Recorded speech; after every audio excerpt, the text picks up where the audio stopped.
কংগ্ৰেছী বিধায়ক একে ৰছিদ আলম বাংলাদেশী নেকি অথবা ৰাভা হাছং স্বায়ত্ত পৰিষদৰ CEM টংকেশ্বৰ ৰাভাই হেৰুৱাইছে নেকি মানসিক ভাৰসাম্য নিৰ্বাচনৰ প্ৰাক্ষণত ৰাজনৈতিক বাকযুদ্ধৰ কুৰুক্ষেত্ৰত পৰিণত হৈছে ৰাভা হাছং স্বায়ত্ত পৰিষদ আৰু এই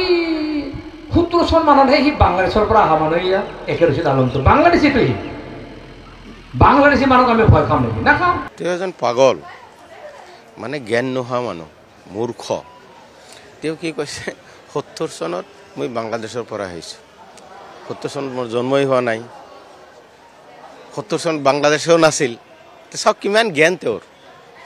বাংলাদেশৰ সৃষ্টি কেতিয়া এইখিনি তেওঁ নাজানে তেওঁ ৰাভাৰ নহয় শৰণীয়া সেইকাৰণে আবল তাবল বকি আছে মোক বাংলাদেশী কৈ মেইন ইস্যুটো তেওঁ ঢাকিব খুজি আছে যুদ্ধ ইয়াতে ক্ষান্ত নাথাকি এইবাৰ ওলাল গুণ্ডামী আৰু বাহুবলৰ প্ৰসংগ শালীনতা আৰু ভদ্ৰতাৰ সকলো সীমা চেৰাই পৰস্পৰক কৰিলে ক্ষুৰ্ধাৰ আক্ৰমণ বিধায়ক একে ৰছিদ আলমক পোনপটীয়া সাৱধান বাণী টংকেশ্বৰ ৰাভাৰ সি কেম্পেইন কৰিব সাহসে কৰা নাই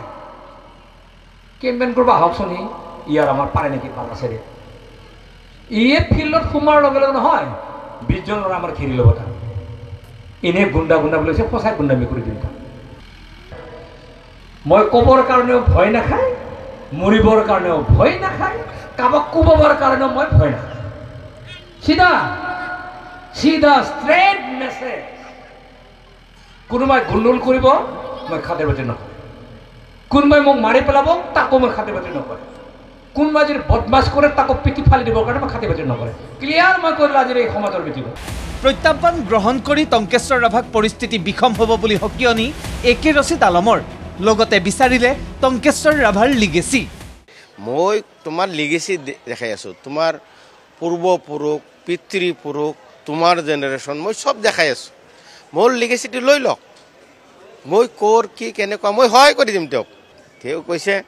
মই কেম্পেইন কৰিবলৈ গ'লে তাৰ গুণ্ডা বাহিনীয়ে মোক ঘেৰাও কৰিব তেওঁ গুণ্ডামি কৰিব তাক মাৰিব টংকেশ্বৰ ৰাভা পৰিস্থিতি আপুনি নিজে বেয়া নকৰিব আপুনি 20 জন মানুহৰ কথা কৈছে মোক যদি আপুনি এটাক কৰে 20,000 ওলাই আহিব মোৰ সমষ্টি মানে গোৱালপাৰা চহৰ ডিচি অফিচ আপুনি ডিচি অফিচত আহিব লাগিব তেতিয়া কি হ'ব আপোনাৰ অৱস্থা অলপ চিন্তা কৰক হৈ নিৰ্বাচন আহিলেই কিয় ওলাই ষষ্ঠ অনুসূচীৰ প্ৰসংগ নৰেন্দ্ৰ মোদী প্ৰধানমন্ত্ৰী হৈ থকাৰ সময়তে আমি দিল্লীৰ পৰা 6 শিডিউল যে কাঢ়ি আনিম এইটো খাতা নিদিলে ৰক্ষা দিব আমাক লাগিব কাঢ়ি কিয় আনিব লাগিব তুমিতো মিলি আছা নিৰ্বাচন আহিলে 6 শিডিউলৰ কথা কোৱা নিৰ্বাচন যোৱাৰ লগে লগে তুমি সিন্ডিকেটৰ আৰম্ভ কৰি দিয়া সেইটো স্পষ্ট কৰা তুমি এতে 6 শিডিউলৰ নাম কৈ আছা ইমান বছৰে শিডিউলৰ নাম নকৰা একে ৰছিদ আলমৰ পাছত এইবাৰ টংকেশ্বৰৰ টাৰ্গেট কংগ্ৰেছ আৰু ভূপেন বৰা ৰাভা জনগোষ্ঠীৰ লোকবিশ্বাস অনুসৰি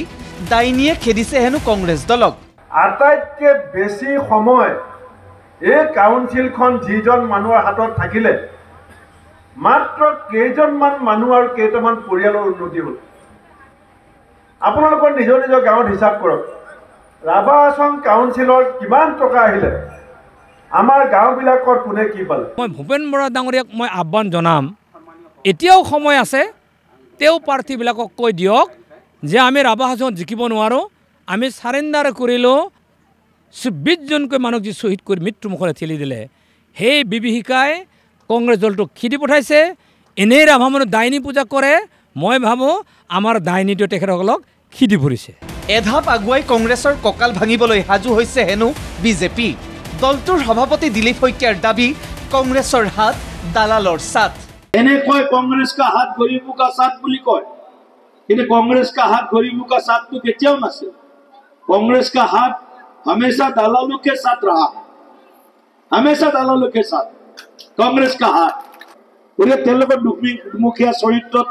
আপোনালোক কোনো ভুল নাজান মই জানো এইটো তথাপিও তেওঁলোকক এনে ধৰণে আমি এইবাৰ শিক্ষা দিব লাগে যাতে ভৱিষ্যতৰ দিনত কংগ্ৰেছ দলটোৱে ৰাভা হাছঙত নহয় অসমৰ কোনো সমষ্টিত প্ৰাৰ্থী দিবৰ কাৰণে সাহস নকৰে বিশেষকৈ এনেকুৱা ডেভেলপমেণ্ট কাউন্সিল বা এনেকুৱা সাহিত্য পৰিষদৰ নিৰ্বাচনত ব্যুৰো ৰিপৰ্ট ND24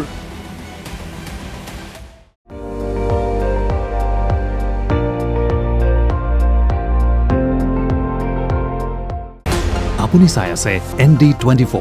সৰ্বশ্ৰেষ্ঠ নহয় সৰ্বোত্তমৰ দৌৰ